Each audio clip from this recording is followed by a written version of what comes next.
Stretching 5.5 kilometers into the Arabian Gulf lies the most audacious engineering project the world has ever seen. Palm Jumeirah is so vast it can be seen from space.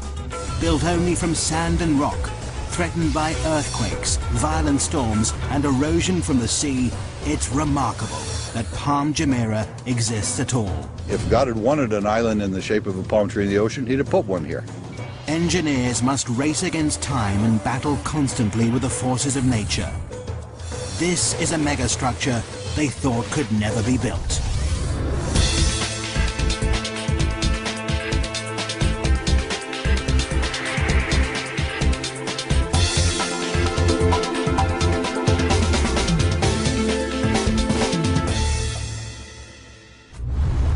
August 2001. The Arabian Gulf is a massive activity. Dubai is building one of the biggest man-made islands in the world. Engineers have a daunting task ahead of them, because this is a construction like no other. All structures stand in defiance of nature. Most are built from concrete and steel, materials that are artificially strengthened. But this massive island is being constructed out at sea, using only natural materials, sand and rock.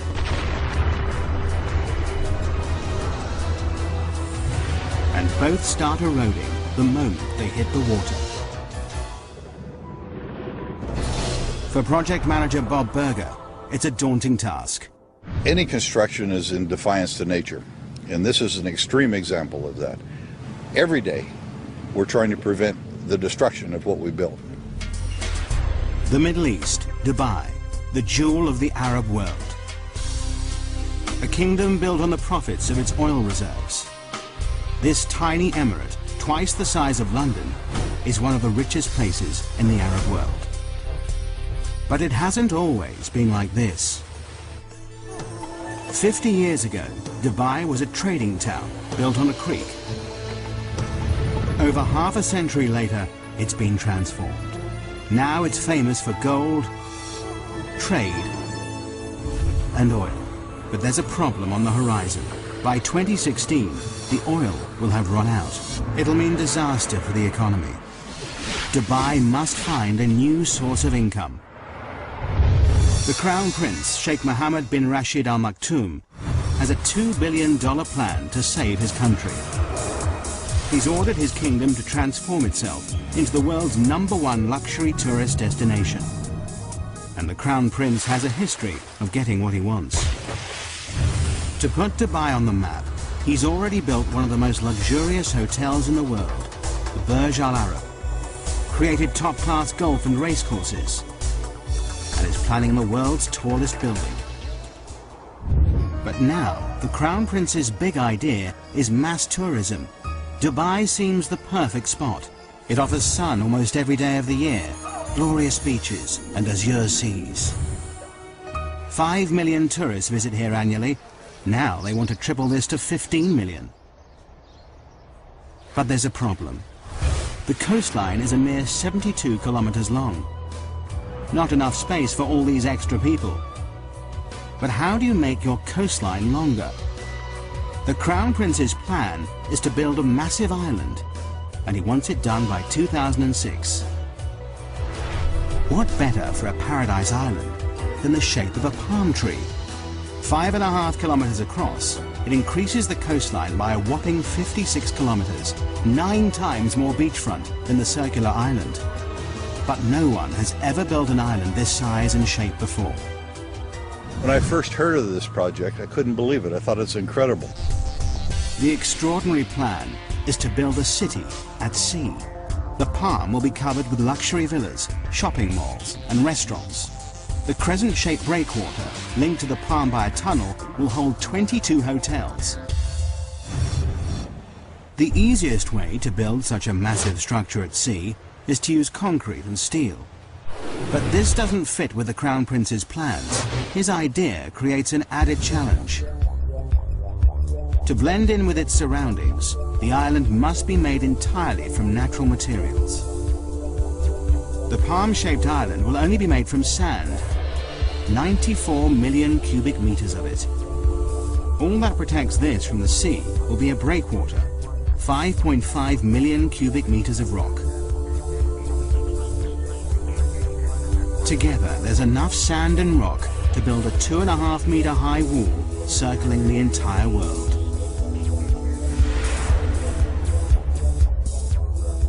This may be the only place in the world where something like this could be done, to have the vision and then the courage to carry it through. To make this audacious plan a reality, Dubai needs the best engineers on the planet. A worldwide search leads to Northern Europe and Holland. Experts in land reclamation, the Dutch have increased Holland's landmass by 35%. The Dutch team are immediately booked for the job. The first thing they must prove is that it's possible to build an island out in the Arabian Gulf and that it'll stay there.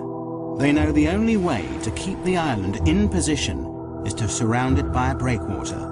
But just how big does this sea defense need to be? To find out, researchers must calculate the strength of Dubai's storms, the height of the waves and tidal surges, and what effect global warming will have in raising the sea level.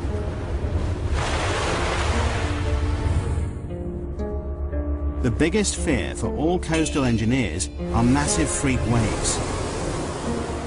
These waves build up over long distances, pushed by persistent winds and large currents. They destroy nearly everything in their path. But the island builders are lucky. The research team has worked out that the Arabian Gulf is the perfect place to build this megastructure. On average, the Gulf is only 30 meters deep, and it's only 160 kilometers wide. It's too short and too shallow for catastrophic waves to build up. But the team know they will get Shamal storms. Every winter, these intense northerly storms bring high winds and 2-meter waves that will batter the structure.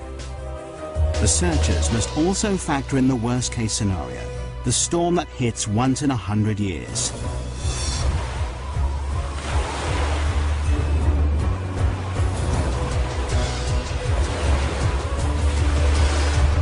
The team do the final calculations. To protect this fragile island, the breakwater must be at least 3 meters high above the waves and 11.5 kilometers long. But just when the engineers thought they were ahead, they're given another challenge. The developers in charge of this megastructure want to start construction immediately, before the research is complete. It's a huge gamble that could come back to bite them. If they haven't got it right, the whole structure might be washed away. August 2001, the breakwater construction team take to the sea. They've only 2 years to build this massive 11.5 kilometer sea wall. But just as they get started, disaster strikes. September the 11th, 2001. The World Trade Center in New York is attacked in a brutal act of terrorism. Overnight, tourism to the Middle East stops. But work has already started on the Palm Island. Will millions of dollars and months of research all be in vain? September 2001. In the wake of terrorist attacks in the United States, travel abroad halts abruptly. Fear and panic spread. People are too frightened to travel, particularly to the Middle East. It could have disastrous consequences for Dubai's ambitious plans. Work has already begun on building one of the biggest man-made structures in the world.